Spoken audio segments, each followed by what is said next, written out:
A guerra de Satanás contra Deus. Thomas Ice.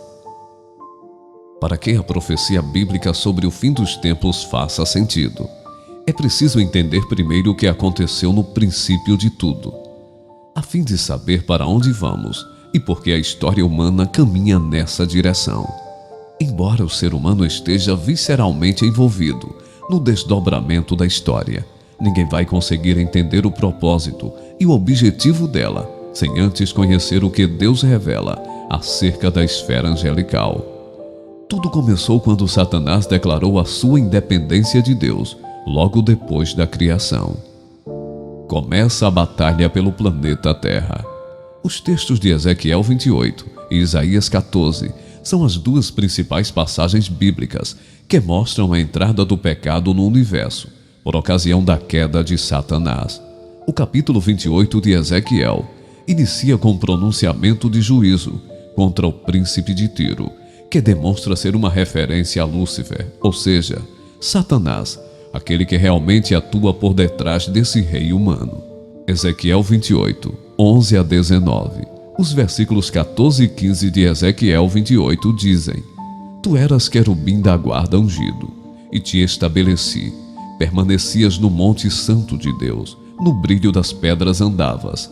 Perfeito era nos teus caminhos, desde o dia em que foste criado, até que se achou iniquidade em ti. Apesar de ter sido criado em beleza e perfeição, Satanás, o anjo de Deus mais elevado na hierarquia angelical, caiu em pecado e arrastou consigo um terço dos outros anjos. Apocalipse 12, 4 a 9. O texto de Isaías 14 é a outra passagem bíblica fundamental para nos esclarecer acerca da queda de Satanás. O profeta registra a famosa declaração de Satanás em sua rebelião contra Deus. Tu dizias no teu coração: eu subirei ao céu, acima das estrelas de Deus, exaltarei o meu trono, e no monte da congregação me assentarei, nas extremidades do norte. Subirei acima das mais altas nuvens, e serei semelhante ao Altíssimo. Deus respondeu a tal declaração da seguinte forma: contudo, serás precipitado para o reino dos mortos, no mais profundo do abismo. Satanás se tornou o inimigo de Deus, um adversário que se levantou com o intuito de destronar Deus e impedir o plano divino para a história. Depois que caiu em pecado, Satanás partiu para expandir sua influência através da tentação de Adão e Eva, que tinham sido criados recentemente, para levá-los a se unirem a ele em sua rebelião contra Deus. Em consequência da participação de Satanás no engano de Eva, a fim de que o ser humano se juntasse a ele na revolta contra Deus, o Senhor amaldiçoou a serpente e a mulher nos seguintes termos: porém inimizade entre ti e a mulher, entre a tua descendência e o seu descendente. Este te ferirá a cabeça, e tu lhe ferirás o calcanhar. Gênesis 3,15. O grande conflito entre a descendência da serpente e o descendente da mulher começou a ser travado a partir daquele momento. Satanás difama a Deus. O livro de Jó é o primeiro livro da Bíblia revelado por Deus ao ser humano e, portanto, é o mais antigo livro do cânon das Escrituras. Eu creio que o livro funciona como uma espécie de prolegômeno da Bíblia. Identificamos o tema geral da história na vida de Jó, um personagem bíblico que viveu antes de Abraão. Naquele contexto, percebe-se que Deus demonstrava alguma verdade ao conselho angelical, através dos acontecimentos na vida de Jó.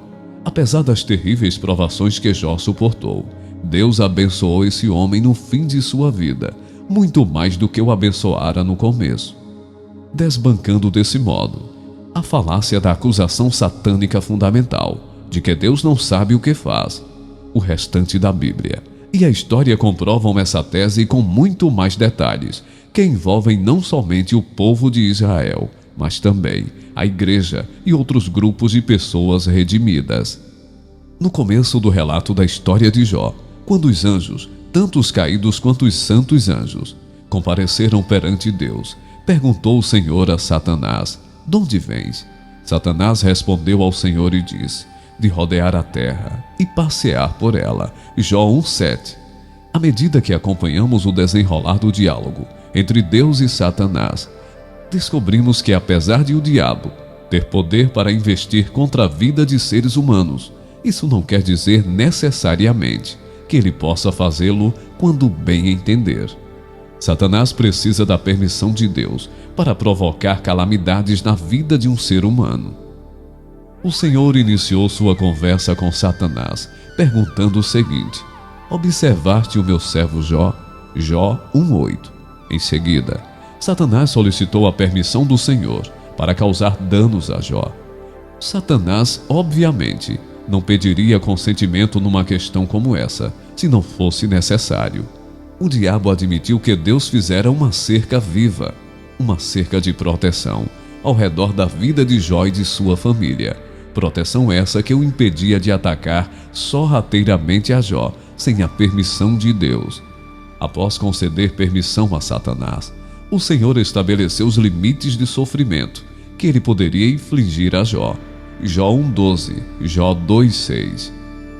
Durante o diálogo entre Deus e Satanás, o diabo acusa o Senhor de não ser um Deus bom, de não saber o que faz e de ser alguém que só obtém a lealdade do ser humano, porque compra a pessoa com bens e benefícios.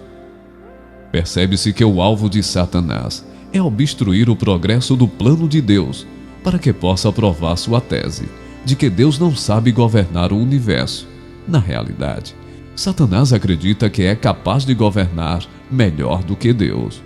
Essa é a razão pela qual a luta entre a descendência da serpente e o descendente da mulher se trava na história e chegará ao seu clímax nos últimos dias, durante o período de 7 anos da tribulação.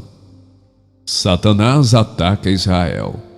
O conflito entre o descendente da mulher e a descendência da serpente concentrou seu foco sobre Israel, porque o Messias viria da nação eleita de Deus. Portanto, se Satanás em alguma ocasião conseguisse frustrar o plano de Deus e impedir sua concretização na história, teria atingido seu intento de obstruir o propósito de Deus e teria provado sua alegação inicial de que o Senhor não merece ser Deus, o Altíssimo. Todo o capítulo 12 do livro de Apocalipse mostra a razão pela qual Satanás atacará Israel no meio do período da tribulação e tentará eliminá-lo, ou seja, porque Satanás sabe que, àquela altura, pouco tempo lhe restará para evitar o cumprimento final do plano de Deus. O objetivo essencial de Satanás é impedir a segunda vinda de Cristo. Como ele poderia alcançar esse objetivo? Ele acredita que pode atingi-lo pela destruição dos judeus. A segunda vinda de Cristo acontecerá no momento em que a nação de Israel aceitar Jesus como seu Messias e invocar seu nome, para que ele os salve no Armagedon. Se esse acontecimento milagroso não ocorresse, Israel seria aniquilado naquele momento da grande tribulação. Desse modo, o capítulo 12 de Apocalipse oferece uma compreensão clara desse conflito que vem sendo travado há milênios, desde o início deste mundo, e que perdura para se tornar uma questão de extrema importância no ponto culminante da história. O texto de Apocalipse 12 nos mostra que 1/3 dos anjos caiu em pecado e seguiu a Satanás por ocasião da sua revolta inicial. Entendemos esse fato ao constatarmos que as estrelas nessa passagem simbolizam os anjos. Compare com Apocalipse 9:1 e 12:7-9. Essa foi uma guerra no céu, que ocasionou a expulsão de Satanás e seus anjos para a terra, antes do nascimento do filho da mulher. Donde se conclui que tal acontecimento faz parte da história passada. Uma segunda guerra é mencionada em Apocalipse 12:7-9, que vem a ser a última tentativa satânica de conquistar o céu e exterminar o menino após o seu nascimento. A segunda parte do versículo 4 é uma clara referência a Satanás, o dragão, que para em frente da mulher, que está para dar à luz, Israel, numa tentativa de impedir o nascimento de Jesus, o Messias, o menino, ao qual a mulher deu à luz no passado. Satanás não sabia o momento exato do nascimento do Messias, de forma que aguardou com muita expectativa pela vinda do descendente da mulher. A tentativa satânica de devorar o filho da mulher quando nascesse é vista no Novo Testamento, naquela ocasião em que Satanás instigou o rei Herodes a tramar uma conspiração para achar o menino Jesus e matá-lo. Mateus 2.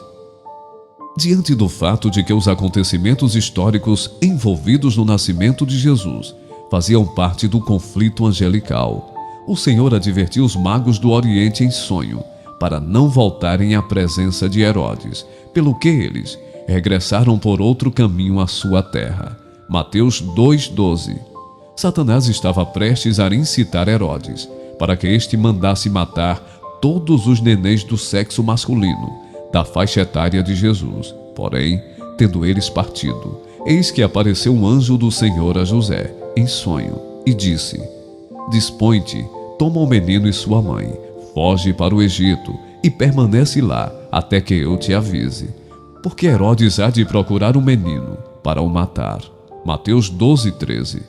Deus sempre está um passo à frente de Satanás.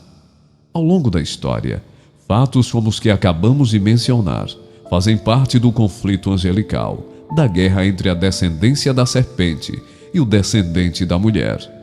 Robert L. Thomas faz o seguinte resumo dos principais acontecimentos da história. As más intenções do dragão para com o filho que estava para nascer à mulher ficam evidentes em toda a história do Antigo Testamento.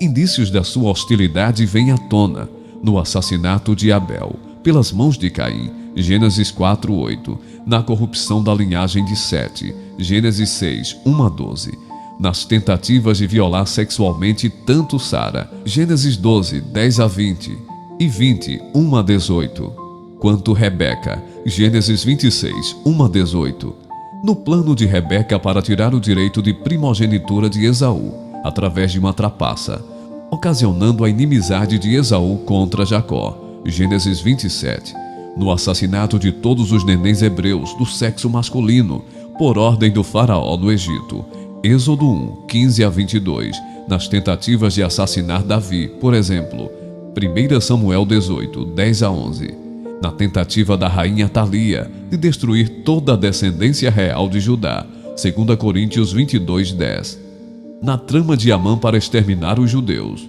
Ester 3:9, e nas constantes tentativas dos israelitas de matarem seus próprios filhos em atos de sacrifício com finalidade expiatória. A investida de Herodes para matar os nenéns da região de Belém, Mateus 2,16, e muitos outros incidentes durante a vida de Jesus neste mundo, inclusive sua tentação, tipificam o contínuo esforço de Satanás para devorar o filho da mulher, a partir do momento que o menino nasceu. Naturalmente, a tentativa mais direta foi a crucificação de Cristo.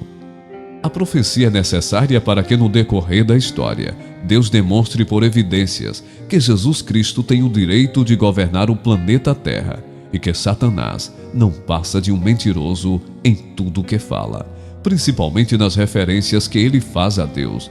Essa é a razão pela qual Deus planejou acontecimentos proféticos que se cumprirão no futuro e que comprovarão que Jesus Cristo é o herói da história.